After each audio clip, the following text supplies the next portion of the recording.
كنت بغيت نسولك قول لي اش هادشي الحليب كامل كيفاش شي حد مريض غادي تزور وما قلتيش يمشي معاك.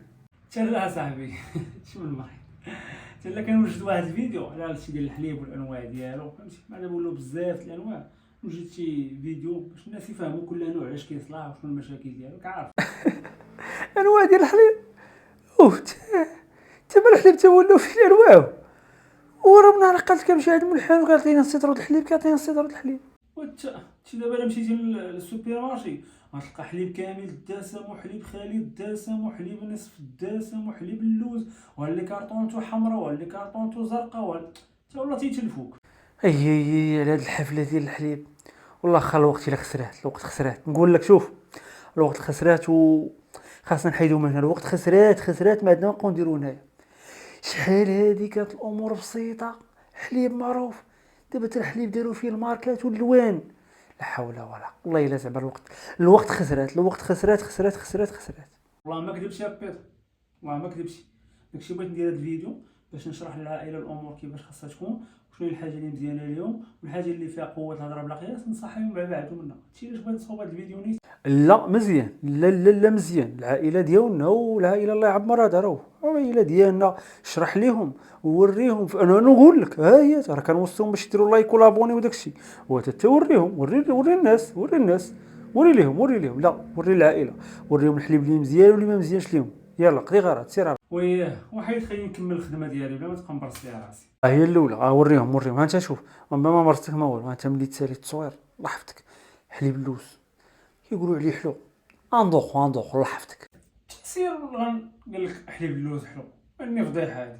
لا خليكم معايا اليوم ان شاء الله غنتكلموا على جميع انواع الحليب، كما نقولوا كامل الدسم خالي من الدسم نصف الدسم كلشي. جبت لكم واحد الحفله ديال الحليب غنتكلموا عليها ان شاء الله بالتفصيل. ما تمشيو فين تلقاو مور الفاصل.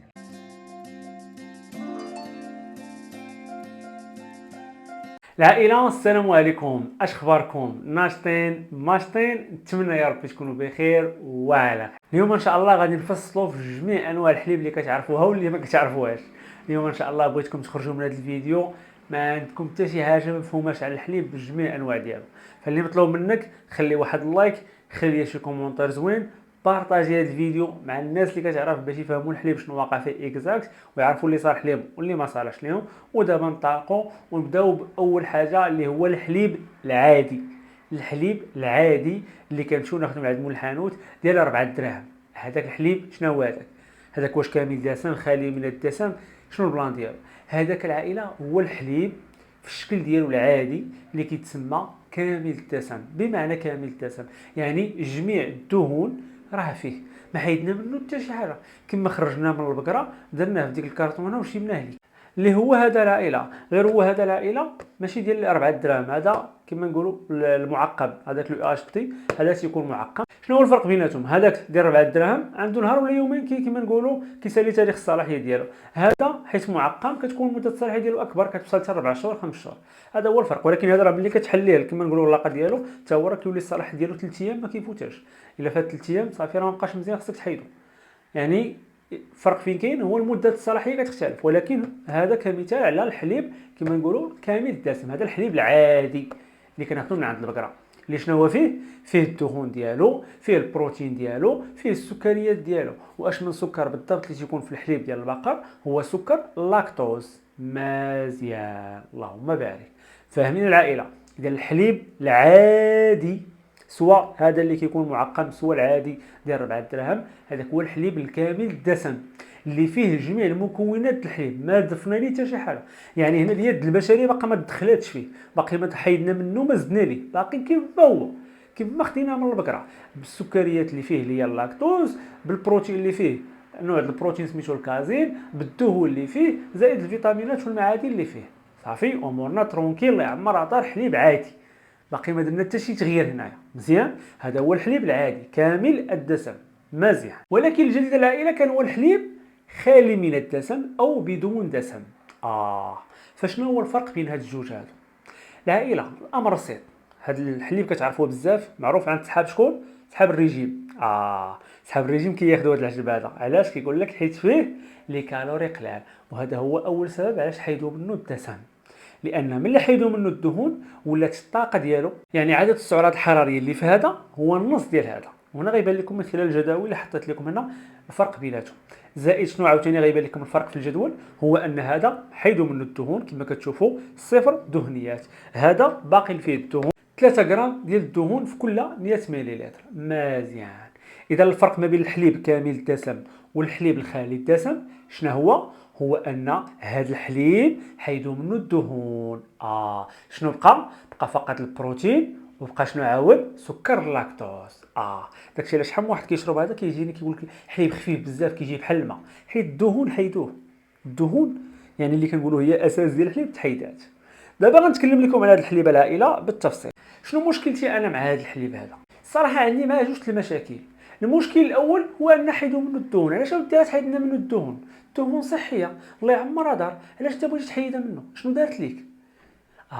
كنتي كتعتقد بلي الدهون كدير لنا امراض، لان هذا هو السبب العائله اللي خلى ان هذا النوع ديال الحليب يخرج في الفتره ديال السبعينات والثمانينات في امريكا والدول الاوروبيه، على اساس ان عندهم اعتقاد بلي الدهون هي اللي كدير لنا الامراض وهي اللي كدير لنا كما نقولوا مشاكل في القلب ديالنا وهذا.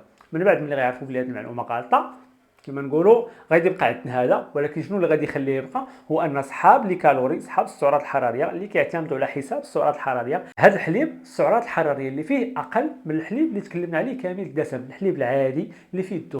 وبالتالي هادشي علاش هذا معروف كيقول لك الحليب ديال الريجيم.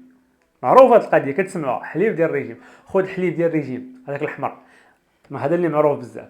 علاش؟ لانه كيكون بدون دسم، السعرات الحراريه اللي فيه اقل من الحليب العادي كما قلنا. علاش؟ لان حيدوا منه الدهون. وبالتالي انا مشكلتي معاه كما قلت لكم الاولى ما عندولاش يحيدوا منه الدهون، لان الدهون صحيه وهنا في كيكون التاثير ديالها. شوفوا معايا العائله هذا المبيان هذه تجربه دارها واحد العالم، خدا القهوه ديالو بحليب خالي من الدسم وخدا القهوه ديالو بحليب كامل الدسم. شوفوا التاثير ديال القهوه اللي خدا على سكر. غيبان لكم انه ملي خدا قهوه مع حليب كامل الدسم التاثير ديال السكر كان عادي، لكن ملي خدا قهوه مع حليب خالي من الدسم السكر ارتفع بواحد الارتفاع كيبان لكم كبير. علاش؟ لان الدهون اللي كتكون في الحليب هي اللي كتبطئ لنا من ارتفاع السكر. داكشي علاش الدهون الصحيه كل ما كانت اكثر في الوجبات ديالك كل ما سكر الدم ما غيطلعش بزاف. انت ملي كتجي تحيد ليا الدهون من الحليب كتخلي سكر الدم انه يطلع بواحد الدرجه كبيره، وهذه هي مشكلتي الاولى مع هذا الحليب اللي كيتسمى خالي او بدون دسم. مشكلتي الثانيه العائله هو ان الحليب شنو كيتوفر على فيتامينات بحال فيتامين فيتامين فيتامين ك. مزيان. هاد لي فيتامين فين كيدوبوا وسط الدهون، فانت ملي كتحيد لي الدهون من الحليب هاد لي فيتامين ما بقات عندهم فائده. يعني سواء كيوقع لهم من خلال انك كتحيد الازاله ديال الدهون هي كيمشيو حتى هما مع ديك الدهون اللي كطير، وهنا كنقول الفيتامينات اللي في الحليب ما بقيتش غنستافد منه كما قلنا، ولا عندك فقط البروتين والسكر هنايا بقى عندك لا فيتامينات لا والو، او لا حتى الا بقاو من خلال ديك العمليه الازاله ديال الدهون اللي درتي ما كيبقاوش يديروا العمل ديالهم. علاش؟ لانه هما كيحتاجوا الدهون يذوبوا وسطهم، وانت طيرتي لي الدهون كامل اللي انا محتاجهم. فهنا هذه هي مشكلتي، او هادو هما جوج المشاكل الكبار اللي عندي مع الحليب اللي كيتسمى خالي من الدسم او بدون دسم. عطيتكم غير مثال بهذا لانه هو اللي معروف بزاف، ولكن كاين بزاف ديال لي مارك كيديروا هذا الحليب اللي كيكون خالي من الدسم او بدون دسم. كما قلنا مشكلتي مع جوج الحوايج، اول حاجه كيطلع السكر اكثر من الحليب اللي كيكون كامل الدسم اللي غني بالدهون الصحيه، وكذلك كيخليني اني ما نستافدش من الفيتامينات اللي كتكون في الحليب. انا هذه هي مشكلتي معاه. داكشي علاش انا في النظام ديال الصيام المتقطع كنفضل ناخذ حليب يكون كامل الدسم، وهذا ما كنرتاحش به، وكما معروف كنخليوه لصحاب الريجيم. حنا اصلا في نظام الصيام المتقطع ما كنديروش ريجيم. وعرفتي العائله راه بغاو يتصالحوا معنا ويخرجوا لنا حليب طبيعي نصف الدسم، يعني خلاو لنا شويه الدهون. مالكم على حالتكم معذبين راسكم وخلونا الحليب العادي كامل الدسم؟ مالكم على هذا نصف دسم خالي من الدسم؟ الو العائله هذا نصف دسم، يعني داروا نص العمليه اللي داروا لهذا. هذا حيدوا من الدهون بشكل نهائي، وهذا خلاو فيه نصف ديال الدهون. وهذا الشيء غيبان لكم في الجداول العائله. هنا 0 غرام ديال الدهون، وهنا 1.5 غرام ديال الدهون. يعني هذا هو الفرق بيناتهم. كما قلت لكم بشوجهم بالنسبه لي انا ماشي شي حاجه اللي زوينه. يقدروا الناس ياخذوهم مرتاحين معاهم، ما عنديش معاهم مشكل. الناس ديال لي كالوري كيبغيو يحتاجوهم قضيو الغرض، بصحتكم وراحتكم. لكن انا شخصيا كنفضل الحليب كامل الدسم لاول حاجه كما كنا نقولوا التاثير على السكر الدم ما غيكونش طالع بزاف، وكذلك غننتفع من خلال الفيتامينات اللي فيه ما غنضيعش فيهم انايا. امورنا حتى هنا مزيان. صافي العائله، فهمنا البلان ديال خالي من الدسم وبدون دسم ونصف دسم. المساله فين كاينه؟ ان الدهون اللي كاينه في الحليب كيطيروها وكتبقى قضيه فيها غير السكر اللاكتوز والبروتين، وهذه حاجه بالنسبه ليا ما زويناش بزاف كما تكلمنا على المشاكل ديالها. ودابا غندوزو عند الحليب الخالي من اللاكتوز. هذا عاوتاني خرج بزاف ولا منتشر بزاف، الناس كتقول لك ناخذ حليب بدون لاكتوز. علاش ناخذ حليب بدون لاكتوز؟ كما قلنا المكونات ديال الحليب شنو هي العاديه؟ هي سكر اللاكتوز، بروتين الكازين والدهون. مزيان. قال لك اسيدي غنديرو حنا نخليو الدهون ونخليو البروتين، وهذاك السكر اللاكتوز غنحيدوه. علاش؟ شنو فيه المشكل ديال اللاكتوز؟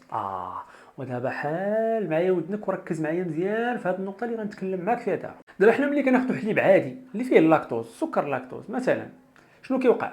عندنا في الجسم ديالنا واحد الحمض سميتو اللاكتاز. هذا الحمض ديال اللاكتاز هو اللي تيهضم لنا سكر اللاكتوز. كيقسموا لجوج ديال انواع السكريات، كيقسموا الجليكوز وكالاكتوز. هادو كيقوم الجسم ديالنا بالهضم ديالهم بطريقه طبيعيه، وبالتالي امورنا كتكون بخير وعلى خير. ولكن علاش خرجوا لنا حليب خالي من اللاكتوز؟ حيت الاشكال اللي ولا واقع دابا هو ان حمض اللاكتاز ما بقاش في الجسم ديالنا بواحد الدرجه كبيره، وبالتالي ما بقاش كيدير ديك العمليه ديال الهضم ديال اللاكتوز، وبالتالي ملي كيدخل اللاكتوز للجسم ديالنا كيدير لنا مشاكل في الجهاز الهضمي، وهنا كما نقولوا الكارثه. داكشي علاش اليوم احصائيا اكثر من 70% من سكان كوكب الارض كيعانيوا من المشكل ديال اللاكتوز ولا من حساسيه اللاكتوز. وهذه المساله ملي غتجينا اجي نرجعوا اللور باش نعرفوا هذه المساله من جايه. الامر ما فيه هو ان حنا ملي كنتزادوا كنتولدوا كنكونوا هكا دي بيبي. مثلا نعطيو المثال باسيل بنتي الله يحفظها، دابا هي كترضع من عند ماماها. شنو كترضع داك الحليب، هذاك الحليب فيه اللاكتوز. شنو كيوقع في هاد هاد السيل ديال الاسيل؟ الجسم ديالها كيحتوي على 100% من حمض اللاكتاز اللي كما قلنا كنقوم بالهضم ديال اللاكتوز وكيحولوا الجليكوز وكالاكتوز كيتهضم امور مزيان. اسيل كترضع مع راسها بخير وعلى خير. ملي غتوصل ان شاء الله باذن الله لسنتين شنو كيوقع؟ هاد حمض اللاكتاز كيبدا ينقص في الجسم ديالها. واش كيكون شي سبب اللي كيخليه ينقص ولا تينقص بشكل طبيعي؟ غير بشكل طبيعي، ما كاين حتى شي حاجه كتاثر عليه، لا هو بشكل طبيعي كيوصل لواحد المرحله الانسان سنتين فما فوق كيبدا ينقص داك حمض اللاكتاز في الجسم ديالنا. كيبدا ينقص من كما نقولوا 100% شويه 90% 80% 70% 60% حتى كيوصل النسبه ديال 10% في الجسم ديالنا هذاك حمض اللاكتاز.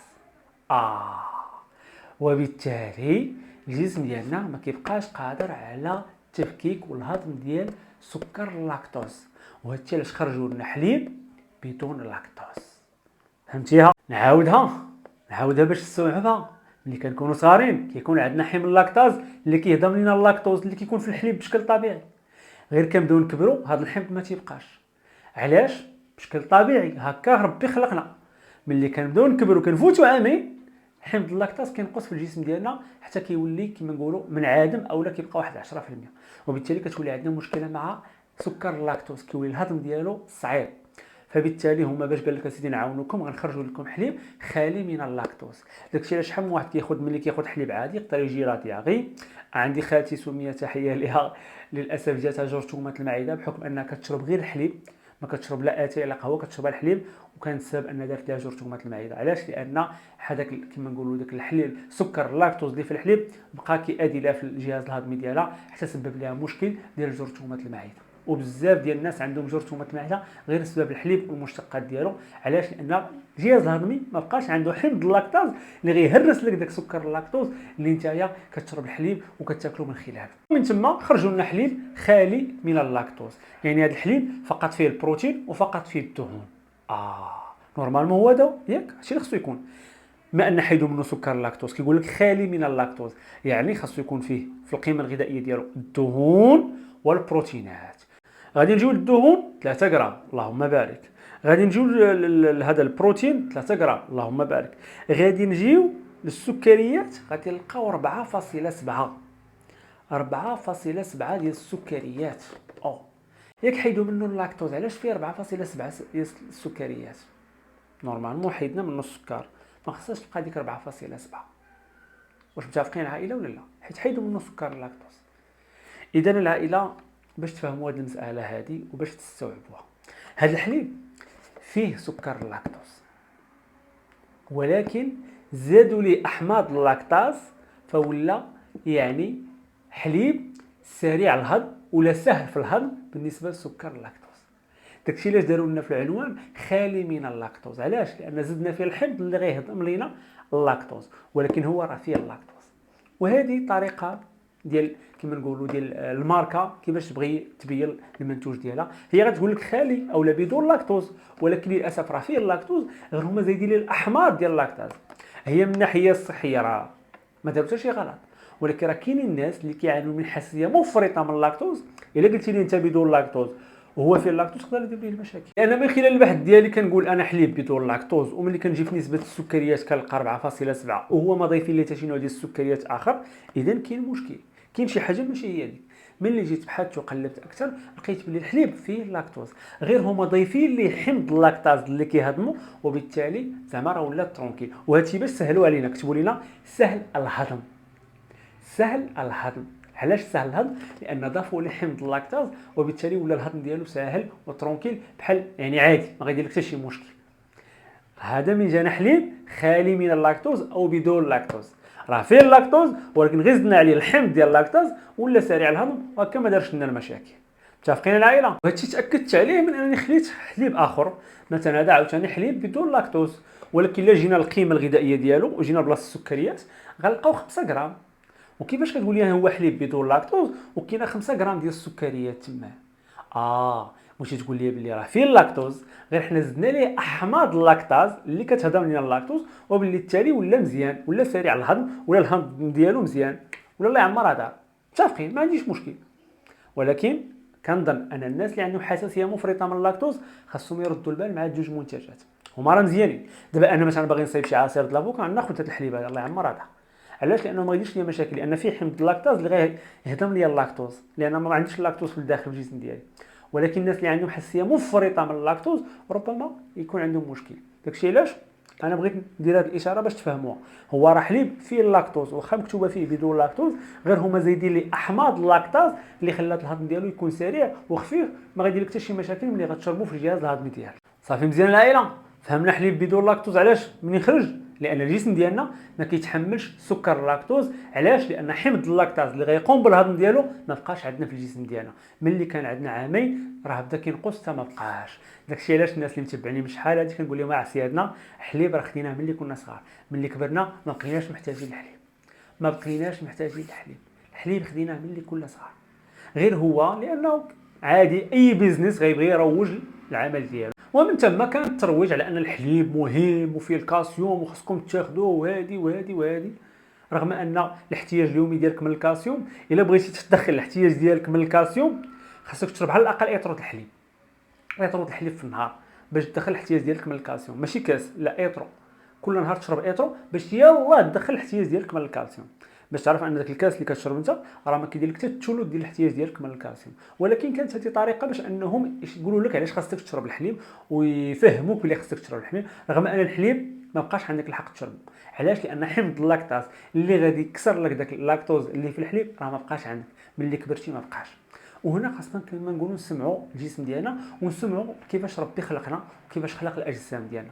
ملي كنا محتاجين الحليب ومحتاجين ان نكسروا داك السكر ديال اللاكتوز ربي راه كان ديروا لنا في الجسم ديالنا وحنا كنكبروا الحمد لله داك اللاكتاز كاين في الجسم ديالنا كيقوم بالتكسير ديال اللاكتوز. ملي فتنا عامين وبدا ينقص بحال ربي كيعطينا اشاره تكون سيادنا نتوما صافي كبرتوا سير شرب الماء حيد لي من الحليب بقاش تابع الحليب سير شرب الماء. اذا هنا خصني نسمع هاد الاشاره هذه. داكشي اللي نقول لكم سيادنا حنا راه عندك الحق تشرب الحليب ملي كنتي صغير في العامين الاولى شرب الحليب مع راسك. ولكن ملي ولدك 3 سنين 4 سنين ما تبقاش وقف لي عند راسو هكا الحليب باش تاخذ الكالسيوم، لا عطيه يشرب الماء وعطيه ماكله نقيه عطيه خضر عطيه بروتينات عطيه بزاف د الحوايج اخرين. ما تبقاش مقابل لي الحليب راه خاصو ياخذ اطرو في النهار باش كما قلنا يلاه يدخل الاحتياج اليومي من ديالو من الكالسيوم. شكون هو اللي كيشرب اطرو ديال الحليب في النهار؟ وحتى لنفرض انك كتشرب اطرو ديال الحليب في النهار فينا هو الحمض ديال اللاكتاز اللي غير كما نقولوا يهضم لك اطرو ديال الحليب اللي فيه كما نقولوا اطرو ديال سكر اللاكتوز. ايطرو ديال سكر لاكتوز فينا هو هذا الحمض اللاكتاز تلقى هذا المول. اذا غدير بزاف د المشاكل في الجهاز الهضمي، وبزاف الناس عندهم مشاكل ديال الانتفاخات في الكرش ديالهم وما عارفينش مناش. يقول لك كنشرب الحليب عادي، ما عارفش هو انا الحليب داير لي مشكل كبير. داكشي علاش العائله بالنسبه لي انا الحليب في السن ديالنا حنا ملي تنكبروا كناخذوا مره الا كنت شهيت شي عصير، الا عندي شي كيك باغي نصاوب شي حاجه سبيسيال، اما يكون يوميا كناخذ الحليب يوميا كنستعملو، بالنسبه لي دي حاجه قبيحه بزاف. وهنا انا ما كنسمعش الجسم ديالي وما كنسمعش كيفاش خلقني سيدي ربي وكيفاش دار لي التكوين ديالي سيدي ربي. متفقين العائله هاد النقيطه؟ داكشي كما قلنا علاش خرجوا حليب سول لاكتوز باش الناس كما نقولوا يكون الهضم ديالو ما يديرش لهم مشاكل. ولكن انا شخصيا محمد صابور كنقول انسان ملي كبر ما يبقاش مركز مع الحليب، ركز مع الماء، ركز مع امور اخرى اللي مهمه لصحتك. الحليب كبرتي انت ما بقاش خدام. صافي العائله، الامور واضحه في هذه النقطه هذه. فهمنا كامل الدسم، خالي من الدسم، نصف الدسم، خالي من اللاكتوز. هادو هما الامور كامله اللي عندها علاقه بالحليب. دابا ان شاء الله غنتكلموا على بعض البدائل اللي خرجوا مؤخرا بحكم ان الناس ولات عارفه المشكل اللي ديال اللاكتوز اللي كاين كما نقولوا في الحليب، فبداو كيخرجوا بدائل بحال حليب الصويا، حليب اللوز، حليب الشوفان، حليب الروز. هادو تما غنتكلموا عليهم ونشوفوا واش مزيانين ولا ما مزيانينش. وغنبداو العائله بالحليب ديال الشوفان. الوغ مثلا هذا حليب الشوفان غادي نشوفوا المكونات ديالو باش مصوبينه باش نعرفوا واش حاجه مزيانه ولا ما مزياناش. تبعوا معايا العائله. عندنا بالنسبه لحليب الشوفان في المكونات: الشوفان مزيان، الماء 10%، الياف ذره قابله للدوران، زيت عباد الشمس. ما غنكملش في المكونات. ما حد هذا ضيفي ليه كما نقولوا الزيت النباتيه او لا الزيت الروميه، فبالنسبه لي انا نبقى عندي ما ندير فيه. الشوفان الله يعمرها دار كتعتبر من الكربوهيدرات ولا من النشويات المعقده اللي صحيه، ولكن الحليب ديالو اللي غنلقى فيه زيوت نباتيه مضافه، هذا بالنسبه لي ما عندي ما ندير به وماشي بديل صحي بالنسبه لي. البديل الصحي ما خصو يكون فيه لا زيوت نباتيه ولا اضافه ديال السكريات، وبما ان فيه زيوت نباتيه بالنسبه لي ماشي بديل زوين. ربما يكون شي حليب ديال الشوفان وفيه زيوت نباتيه. حتى شنو مطلوب منك الا كنتي الناس اللي كيبغيو يشربوا مثلا حليب ديال الشوفان، قلب المكونات ما تكون فيه حتى شي حاجه عندها علاقه بالزيوت النباتيه او السكريات المضافه. دابا غندوزو لحليب الصويا او حليب الصوجا، حتى هو من بين انواع الحليب اللي مؤخرا ولات كتخرج كبدائل وكيستعملوها الناس وكياخذوها. نجيو العائله نشوفوا المكونات، ربما نلقاو شي حاجه نقيه. الوغ في المكونات عندنا فول الصويا، عندنا الماء، فول الصويا المقشر، سكر الله سكر مضاف، وعندنا منظمات الحموضه صافي. انا غير دايروا السكر صافي 60، ما عندي ما نزيد مازال. ملي الحليب ولا ضاف ليه السكر صافي. اذا بالنسبه لي انا هذا تا هو ماشي شي حاجه زوينه.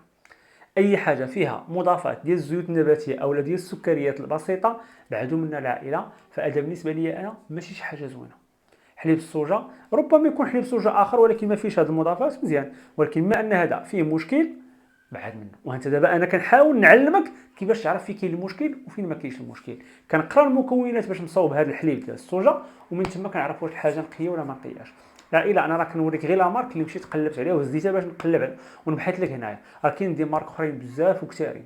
المهم اللي بغيت نقول لك هو انا دائما نقلب بلاصه المكونات باش نعرف داك الحليب باش مصاوب. هادشي غادي يخلينا نتكلموا على حليب اللوز. كذلك حليب اللوز هو من بين انواع الحليب اللي انتشرت مؤخرا على انه بديل صحي، بحكم ان اللوز عباره عن دهون صحيه، فيه بروتينات، فيه كما نقولوا دهون صحيه الله يعمرها. الوغ نقراو مثلا هذا حليب اللوز، هذا لا مارك شنو دايره لنا في المكونات باش نصاوب لنا هذا حليب اللوز. الوغ في المكونات عندنا الماء، عندنا اللوز، عندنا الكالسيوم، عندنا ملح البحر، عندنا مثبتات، صمغ الجوار، صمغ الجنان، عامل استحلاب، الليستين، نكهه طبيعيه، فيتامينات اش دي 2 بي 12. مزيان. ما فيش السكر وما فيش الزيوت النباتيه، ولكن فيه بعض المثبتات اللي انا كنعتبرهم شي حويجات اللي ماشي صحيين. علاش العائله دايرين هاد المثبتات هادو؟ لان الحليب كما خلقو سيدي ربي، مثلا الحليب البقري هذاك كما نقولوا جامع راسو براسو، ما كنضيفوا ليه حتى شي حاجه. هذا ما يمكنش يتجمع الا ما زدنا عليه واحد المثبتات باش يبقى شامع راسو شاد في راسو.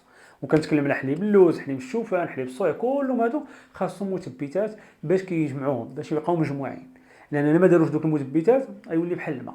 متفقين؟ اذا بالنسبه لي هذا ما فيش لا زيوت نباتيه ولا سكريات، كيبقى حاجه زوينه ما قبيحاش اللهم بارك. ولكن حتى الاخير نكملوا جميع انواع الحليب وديك الساعه نقول لكم الراي ديالي في هذه المنتجات كامل ان شاء الله. دابا ان شاء الله غنتكلموا على كوكونات اولا حليب جوز الهند. نشوفوا المكونات العائله صافي متفقين. دابا وليتو تعرفوا غير ناخذ المنتج نقرا كوكونات الحليب جوز الهند. جوز الهند مزيان حتى هو دهون صحيه. نشوفوا المكونات ديالو اش واقع فيها. بسم الله. المكونات عندنا ماء، حليب جوز الهند، كريم جوز الهند، الاوروز، فوسفات ثلاثي الكالسيوم، مثبتات، نكهه طبيعيه، فيتامينات. اللهم بارك. ما فيه لا سكريات ولا دهون صحيه. اذا تيبقى حاجه زوينه وحاجه نقيه الانسان اللي بغى ياخذو كبديل ديال الحليب بعيدا عن الامور اللي فيها اللاكتوز. هنا غتلقاو انه ردوا البال الاشاره لتحت كيقول لك انه خالي طبيعيا من اللاكتوز. هادشي علاش داروا هاد البدائل هادو على قبل المشكل ديال اللاكتوز اللي الجسم ديالنا ما تعرفش يهضمه. فبالنسبه لي هذا حليب جوز الهند صافي تيبقى مزيان. اذا ما فيه لا سكريات مضافه ولا زيوت نباتيه، لا ما غادر. دابا غندوزو الحليب الروز حتى هو خرجوا منه الحليب العائله. اصلا هادو اغلبيه داروا الناس النباتيين، الناس اللي كيتبعوا النظام النباتي هما اللي خرجوا لهم حليب اللوز وحليب الشوفان وحليب الروز. المهم شوفوا هذا الحليب الروز هو القضيه ديالو. بيان سور غنمشيو بلاصه المكونات كما تتقراو معايا. عندنا الماء، عندنا الارز، وعندنا زيت دوار الشمس. لا لا لا صافي انا هنا ساليت، انا هنا وقفت. ما حد ضاف لي زيت نباتي في الحليب ما بقاش هذا حليب، هذا ولا كما نقولوا زبده. هذا زبده نباتيه، هذا ماشي حليب نباتي. اذا بالنسبه ليا هذا ما زوينش. علاش؟ لان مضافين ليه زيوت نباتيه او شنو عاود مضيفين ليه السكريات. مزيان. اذا لا بغيت حليب الروز نقلب على انه يكون ما فيش اضافات ديال السكريات وديال الزيوت الروميه. صافي العائله امورنا واضحه. دابا العائله تكلمنا على الانواع الاخيره النباتيه اللي معروفه ديال الحليب. حليب اللوز، حليب جوز الهند، حليب الشوفان، حليب الصوجا، حليب الارز، كلهم انواع ديال الحليب يعني اللي خرجوا مؤخرا باش الناس يبعدوا على المشكل ديال اللاكتوز اللي كما قلنا الجسم ديالنا ما تعرفش يهضم اللاكتوز، ما كيعرفش يهضم اللاكتوز. علاش؟ لان الحمض ديال اللاكتاز اللي غيهضم لنا اللاكتوز ما بقاش في الجسم ديالنا، تقادى ملي كملنا عامين تقادى حمض اللاكتاز. دابا كما نقولوا ما عندنا ما نديروا بالحليب، ولكن الناس قلبوا على بدائل صحيه وزوينه نوعا ما كما تكلمنا على هذه الانواع اللي بارطاجيت معكم دابا.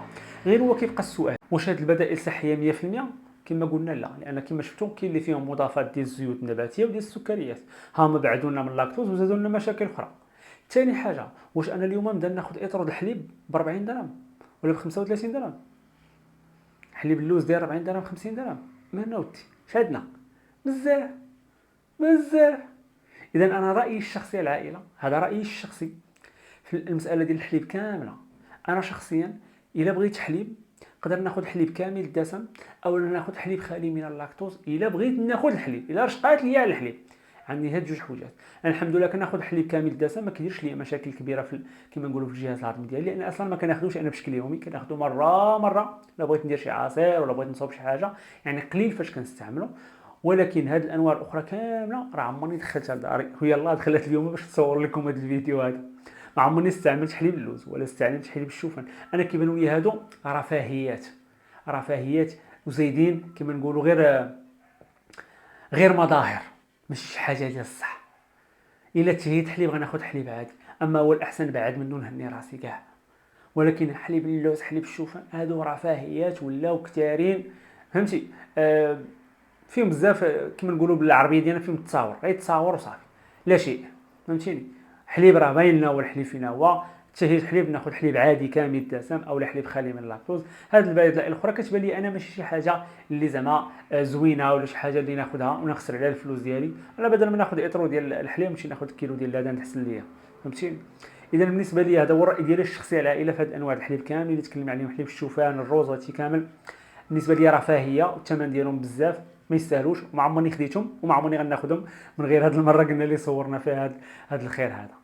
هاد بالنسبه للحليب خالي الدسم او نصف الدسم مرفوض تماما بالنسبه لي انا. كما قلت لكم الا غناخذ حليب غناخذ حليب كامل الدسم اللي غيخلي سكر الدم في واحد المستوى طبيعي واللي غيخليني نستافد من الفيتامينات ك اللي كتكون يعني في الحليب واللي كتذوب وسط الدهون. اما الا خدينا حليب خالي الدسم او نصف الدسم فانا كنضيع في الدهون وكذلك كيطلع لي سكر الدم ملي كنستعمل داك الحليب. هذا حليب يصحاب الريجيم، صحاب لي كالوري. حنا ما عندنا غرض، حنا الناس ديال الهرمونات ما عندنا مشكل مع لي كالوري، حنا كناكلوا الكميه اللي كتشبعنا وكنستعملوا اي حاجه فيها دهون صحيه لان كنخدموا على الهرمونات ديالنا ماشي على السعرات الحراريه.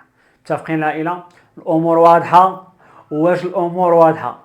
الا كانت واضحه قولوا لي في التعليق، راك وضحتيها لينا وبسطتيها لينا وسهلتيها لينا وفسرتي لينا كاع الامور اللي عندها علاقه بالحليب، وما بقيتو تعرفين حتى شي حاجه. ومن هنا لقدام غتعرفوا تقداو حليب الا بغيتو تاخذوا حليب، وغتعرفوا اللي مزيان لكم واللي ما مزيانش لكم. وحاجه اخرى غتفهموا باللي الحليب ما بقيناش خاصنا ناخذوه من القدام بواحد الدرجه كبيره، لان حنا الجسم ديالنا ما بقاش كيتحمل ديك قوه الحليب، داك سكر اللاكتوز ما بقاش كيتحملوا بدرجه كبيره. العائله ما كاينش محسن من نسمع كيفاش ربي خلقني وشنو ربي بغاني ندير. ربي كون بغى لي نبقى ناخذ الحليب دائما، كون خلى لي حمض اللاكتاز في الجسم ديالي انه دائما معايا، ما كانش غينقصوا بواحد الدرجه طبيعيه. كما قلنا راه حتى شي حاجه ما كتاثر على حمض اللاكتاز باش انه تنقص، هو بشكل طبيعي كيبدا ينقص مع مرور السنوات حتى كما كيبقاش تقريبا. فبالتالي انت ما بقيتيش محتاج داك الحليب. يعني هنا ربي كيوجهك تيقول لك اسيدي راه كبرتي سير شرب الماء، ما بقاش مقابل ديال الحليب. واش عمرك شي عجل كبر ومشى كيرضع من عند امه؟